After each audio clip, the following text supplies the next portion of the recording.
Salut à tous, j'espère que vous allez bien et voilà, nous continuons notre formation sur Windev.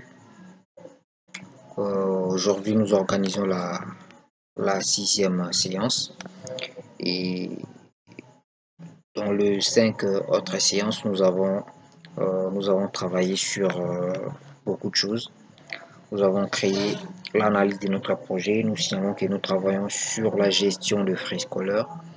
Nous avons créé différentes tables et qui va nous permettre de gérer les données concernant le paiement de frais scolaires des élèves.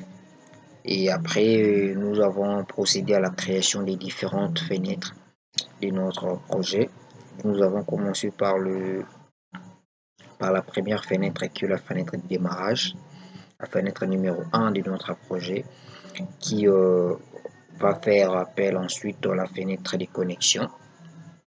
C'est à ce niveau que les différents utilisateurs de notre projet ou de notre application doivent s'identifier pour accéder au menu principal. Alors, c'est à ce niveau qu'on s'était arrêté et nous allons continuer, nous allons enrichir encore notre application pour atteindre l'objectif final de cette formation. Alors, nous signalons que nous utilisons pour enregistrer cette vidéo, ce tutoriel, nous utilisons l'application Bandicam, la version d'essai. Et cette version va nous permettre uniquement d'enregistrer une séquence de 10 minutes pour chaque vidéo. Donc cela revient dur pour cette séance, pour cette sixième séance. Nous allons enregistrer plusieurs séquences de 10 minutes, 10 minutes, 10 minutes. Voilà. Alors, qu'est-ce que nous allons faire aujourd'hui? Nous allons d'abord, je vais d'abord vous expliquer. Ici, au niveau de la base de données, nous avons 5 fichiers de données. Alors, ces fichiers de données doivent contenir normalement des données, comme leur nom l'indique.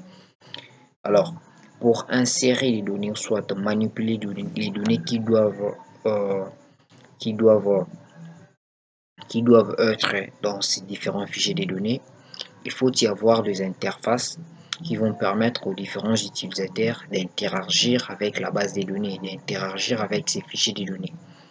Alors, pour ce faire, du côté création des interfaces, c'est-à-dire chaque fichier de données doit voir sa fenêtre, doit voir son interface. Donc, cela revient dur, on aura la fenêtre utilisateur qui va permettre à ce que nous puissions interagir avec cette table utilisateur. Nous aurons également la fenêtre classe, nous aurons la fenêtre élève, nous aurons la fenêtre paiement ainsi que la fenêtre frais.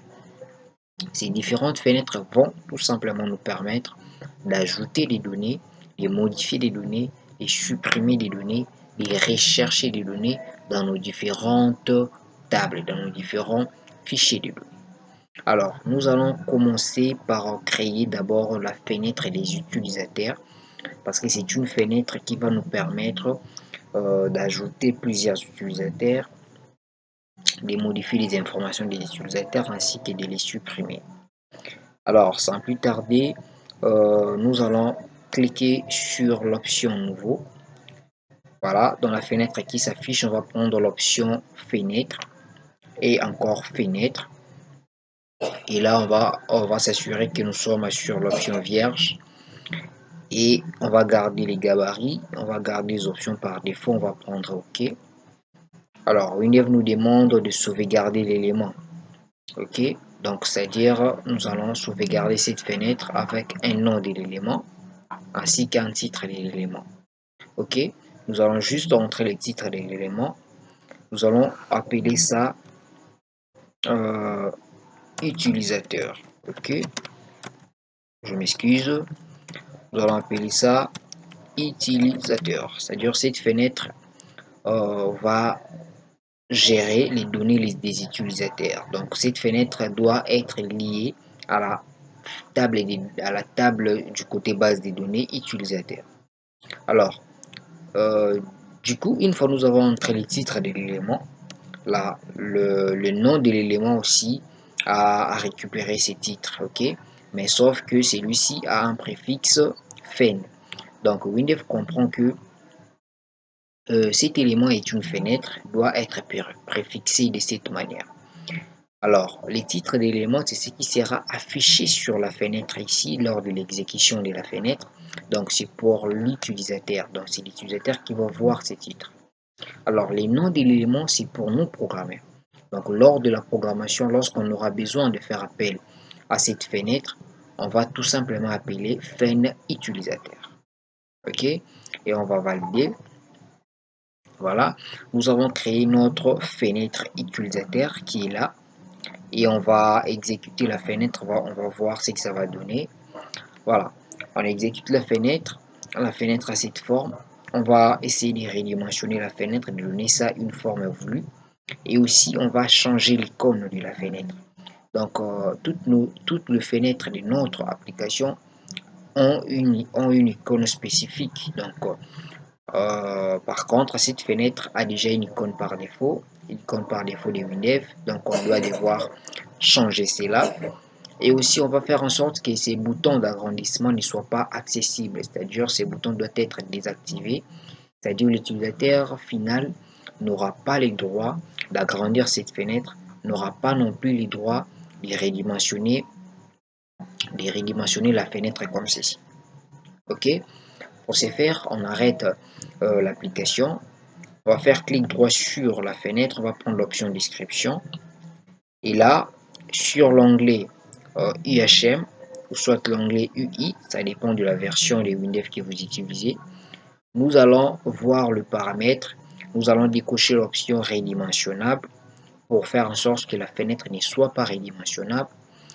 Et sur l'option position, nous allons prendre la valeur centrée par rapport à l'écran.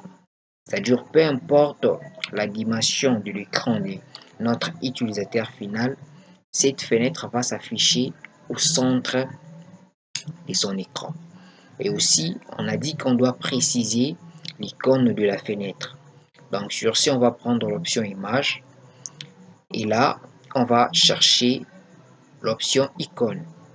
Et ici, il faut préciser où se situe l'icône de votre fenêtre. Alors, vu que c'est une icône, ou soit c'est une image que nous avons déjà utilisée dans d'autres fenêtres, c'est-à-dire on ne va plus prendre l'option catalogue, mais on va plutôt prendre l'option galerie du projet. OK? Parce que c'est une image que nous avons déjà utilisée au moins une fois dans notre projet. Et nous allons maintenant rechercher parmi toutes ces images où se trouve l'image icône.